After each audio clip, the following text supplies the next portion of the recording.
Para sa marami, ang pagiging VA ay nakatulong sa maraming Pilipino na makaahon mula sa kahirapan. And naiintindihan ko yun. Kaya halos araw-araw pag tinitingnan ko yung mga comments, lagi ang tanong, Kuya Jib, paano ba maging VA? Saan tayo magsisimula? So, balikan natin ngayon ano yung mga steps na dapat gawin para maging virtual associate or assistants kayo. Rule number 1, practice your English. Most ng mga clients natin are English speakers. And even if hindi sila English speakers, English pa rin ang way paano makipag-communicate sa kanila. And yan yung isa sa mga reason bakit maraming Filipino ang VAs, kasi tayo mga Pilipino, hindi man tayo kagalingan mag-English, pero at least nakakaintindi tayo mag-English at kaya natin makipag-usap sa kanila in English. Pero hindi lahat sa atin dito ay may kasing swabe ng English katulad sa mga call center agents o di kaya yung mga nakapag-OFW na. So, ikaw as VA na magsisimula pa lang, paano mo ipapractice yung English mo? Sa YouTube, search mo lang yung link doon, how to speak English properly, and I'm telling you, ang daming mga creators dyan na nagbibigay ng content para tulungan kayo paano makapagsalita ng English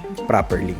Pero kahit pa nandyan sa'yo lahat ng resources, pag hindi ka nagpa-practice ng English araw-araw, wala rin yan. So, paano may pa-practice yung English mo? So, in my case, since mahilig ako maglaro ng games, sa games ako natututo mag-English. Pero hindi ito yung mga single-player games o yung para bang walang halos communication na klase ng mga games. No, yung games na nilalaro ko ay yung meron talagang heavy sa communications. So, if you're a guy at gamer at gusto mo ma-practice English mo, I highly recommend you play these games. Step 3, make a portfolio or CV. Now, hindi ako masyado makakapagsabi much sa CV kasi hindi yan yung expertise ko, and CV is more like of a general kind of vibe. You know what I mean? However, ang portfolio, doon ako makakapagbigay ng advice as someone na nasa creatives. Pagdating sa portfolio, merong 2 steps paano mo siya i-develop. Ang step 1 mo is first, check mo muna kung sino yung ina-applyan mo at kung ano yung mga videos na hinahanap niya. So, example, isa siyang tech company. Of course, yung mga videos or creatives na hinahanap nila from me, as a sample, ay yung mga experience ko working with tech people. So,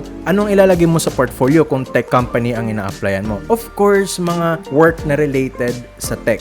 Not because meron ka ng experience or meron ka ng portfolio when it comes to making videos, para bang yan na yung ibibigay mo sa lahat. No, you have to nitpick ano yung mga the best videos sa tingin mo hinahanap ng potential client mo. And then, ang step 2 naman ng portfolio is another folder kung saan nandoon lahat ng work mo, general work. So, second step na ang general. So, ang reason bakit kakailanganin mo pa rin general is para lang at least makita ni client na ikaw ay experienced na video editor.